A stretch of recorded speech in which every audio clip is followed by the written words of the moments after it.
The other day, I was walking to the local grocery store to get something. I don't really remember what it was.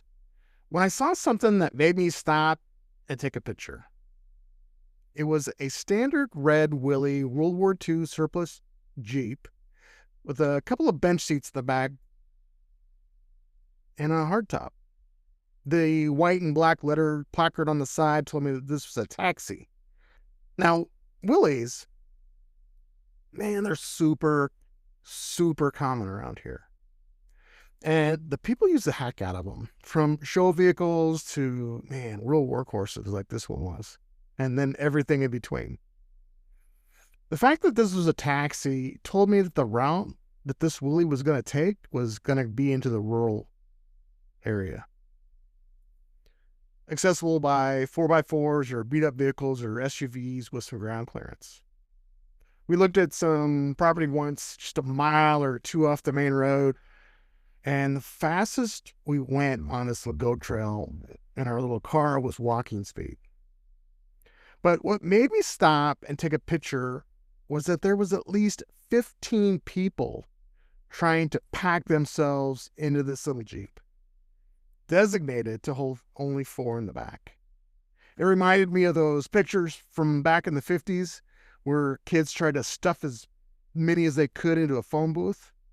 I think the world record is 25. Now, I don't know the square foot of a phone booth, but it certainly can be much smaller than the back of a Willie Jeep. I mean, it was mesmerizing, like a human variation of Tetris, trying to get everybody into that Jeep. And it got me to thinking about all the stuff down here that you see as a matter of just pure routine. My name is Matt Hofer, and this is Walkabout.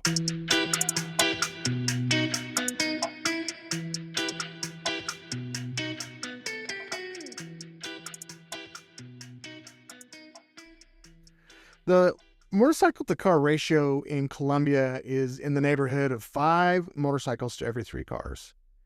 Motorcycles easily take up 60% of all motor vehicles in the country. As a comparison, in the U.S., the motorcycle ratio is about 3.5% of all motor vehicles. I say that to say motorcycles as a mode of transportation in Colombia is really, really important. The first time I saw a toddler with a helmet small enough to fit on a child's doll, man, I had to do a double take.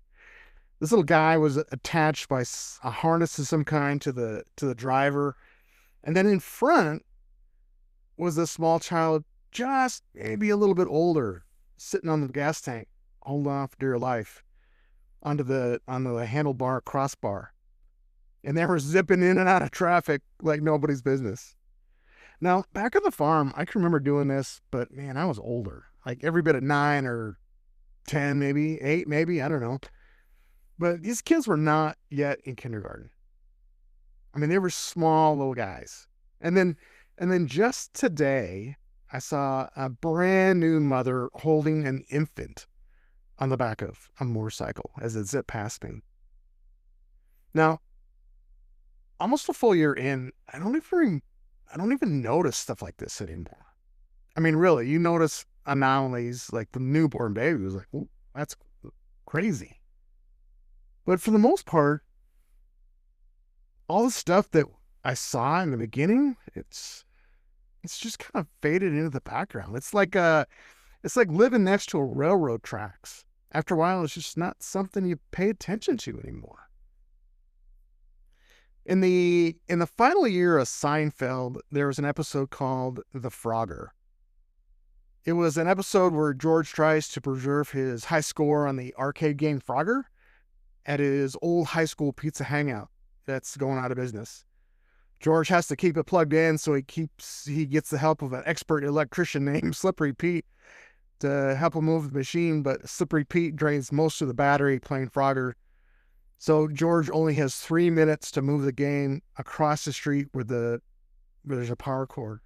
So George tries to move it across the street by dodging cars like the real Frogger game. He eventually makes it, but only to have a semi-tractor trailer come by and just smash the game all to bits. Well, I say that to say this. I saw that. It actually happened. There was a guy trying to push his cart or chicken stand or whatever it was. It was big, so I think it was like probably a rotisserie chicken stand across Carrera 18, which is a 4-lane undivided main traffic artery here in Armenia. He would push and stop and go back and push and stop and move and go back and forth and then make a mad dash. And then all the while large trucks and motorcycles and cars were zipping by. I yelled to my wife, "Hey, it's George." Of course, the reference was totally lost on her. "Who's George?" she asked. "Oh, no one. Someone from a TV show." I would have stopped and taken a picture of that if that wouldn't have caused a major pileup.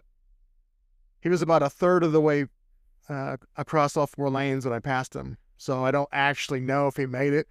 I'm assuming he did because on the return trip, I didn't see any rotisserie chicken debris and roasted chickens all over the place on the coming back. So I guess he made it past.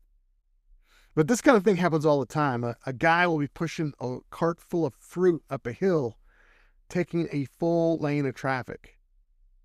There'll be a guy who will suddenly put his car on emergency flashers and then just stop in the middle of the road, blocking a whole lane of traffic. He'll get out and run into the store, and who knows how long they'll be in there. It's such a common thing that I've started to do it. "Hey, can you stop at the Panaderia?"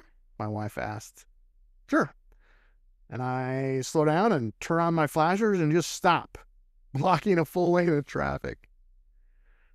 But man, I feel like I'm going to get rear-ended at any second. And that feeling has never fully left my mind. So I'm a visual learner, and I like landmarks. When my wife tells me to go someplace, I have to double check using landmarks just to make sure.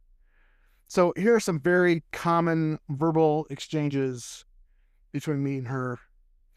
"Where are we going?" "Downtown. Take 19. "Okay, is that the one with where the one-legged lady stands? And then we go by the park where the cranksters are?" I don't know what a crankster is. "It's the park with the big church and all the basuco junkies and all the prostitutes hang out?" "Yeah, go by there." Or, "Where are we going?" "Take 23. "Is that the one with the camels on the light pole and past the guy who juggles the machetes?" "Take the road like we're going to Anita's." "Okay, so that's a yes?" "Yeah, yes." "Where are we going?" "I'm not sure." "You don't have an address?" "Hold on, I'm looking." "Well, are we going by where the one-legged lady stands?" "Yeah, go by her, but don't turn. Go straight." "And then what?" I'll tell you." "Turn now?" "No." "Turn now?" "No." "Turn now?" "No." Turn. Okay, just park." So I turn my flashers on, I park, block a whole lane of traffic, and then I turn up the radio. Istanbul, not Constantinople, is playing.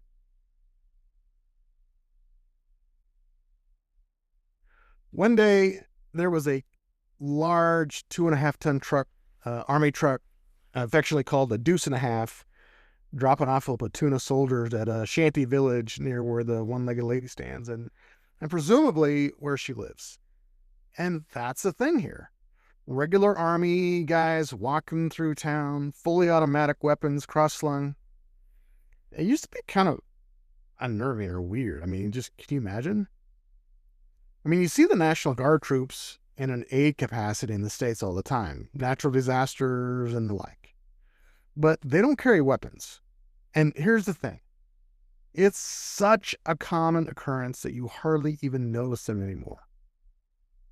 The day they were at the platoon was at the crackhead village, and I guess they were looking for drugs or weapons or stolen property, stuff like that. Let me describe this village for you. There are 3 main streets that converge in large roundabouts that sit side by side. They kind of look like a pair of large balls from like a map view, satellite view. And in the center is one of in the center of one is a train car that some guys burned up a few months ago. And then in the center of the other is an amphitheater of sorts. It's a giant circle with 4 concrete steps built into the circle that go all the way around. And these steps, I suppose, at one time, there was various forms of entertainment happening in the middle as people sat around. But the only thing that I ever see there when I pass by are basuco users. You might remember that basuco is cocaine trash. Very cheap, very addictive. I'll put a link to a Vice News article in the description of the podcast so you can see it for yourself. It's pretty interesting. I went over this before in the podcast Talk with the Doctor, but man, for me, it's just interesting. Anyway, in the middle of the 2 balls, kind of where they come together, is an illegal encampment. And I've talked about these before too. The homeless build them out of whatever materials they find, tin, scraps of wood, pallets. And then over time, these places become permanent to such an extent that people actually buy and sell these little shanties, which in and of itself is a crime.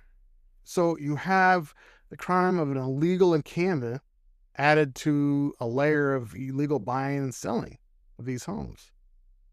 The eternal struggle of the haves preying on the have-nots just never ends. It doesn't matter what your social economic status is. There's always going to be someone who just tries to take advantage of others. Someone who just likes to prey on the weak, I guess. Anyway, somebody erected 3 huge birdhouses in the middle of all this. And the big black Colombian vultures that feed on the trash and whatever else they can find that fly around here like to hang out there and just sit and watch, like the vultures on Bugs Bunny. You know, they got their 4.5-foot wingspan and their little 2-foot bodies, and they're large birds, and they just circle endlessly in the sky, or they just perch and then watch and wait. We're in the process of looking for a house, but the problem is that there is no real marketing strategies here. You just can't go to the phone book and look up Remax or Century 21 and get a realtor. I mean, the way to find a house is just to drive around and look for one, or go to Facebook Marketplace, or by word of mouth. When you see a for sale sign, you jot down the number and call, but that's just about it. I'm sure there's real estate offices somewhere, but there's no local newspaper, no advertising. When you drive into a parking garage, for instance, there might be a guy standing there handing out new home flyers or apartment flyers. Apartments seem to do better for some reason. There's projects going up all over the place, and they're easy to see, I guess. So you go to the foreman or whoever's in charge of the apartment complex, and they'll give you a little flyer and information, and you can buy one. That's what we did for the apartment here. We knew that there were some apartments going up, and we went to the little, for sitting had a little booth, and we walked in there and talked to the lady, and we bought an apartment before the building was actually complete. But man, there's just not a lot of marketing strategies here. If Bob and Mabel divorce, they want to sell their house, the only way they do it is they just put a for sale sign in the window. And there's just not a good marketing tool to get that information out to the masses. There's no Zillow, there's no anything like that. So that's really strange to me. I saw a guy walking his 2 pot-bellied pigs. He was just sauntering down the street. The pigs were off leash, and he didn't seem to have a care in the world. What was weird about this is it was in the heart of the hood, where bad things happen, where the army hangs out, where junkies sit on the curb in 2s and 3s with coats over their heads doing the basuco. So I just thought that was strange. I thought, man, it was just a matter of time before Willie and Billy would end up on a spit someplace, turning slowly over some coals. You see weird things all the time down here, but you become desensitized to it. Like the guy juggling machetes, or the guy practicing karate badly in the middle of the street, or the windshield washer guys. After a while, this stuff just becomes part of the landscape. And for me, that's a sad thing. I don't ever want the machete juggling guy to get lost in the shuffle. And that goes for the guy who practices karate badly. I mean, these guys bring flavor to a flavorful city. And man, oh man, I just love this place. There's something new to see every day. Even when you pass by a vehicle or pass by a place 100 times, the landscape is always changing. And that has largely to do with the people. There's a new pickleball court near home center. My son plays that from time to time. And he says it's really fun.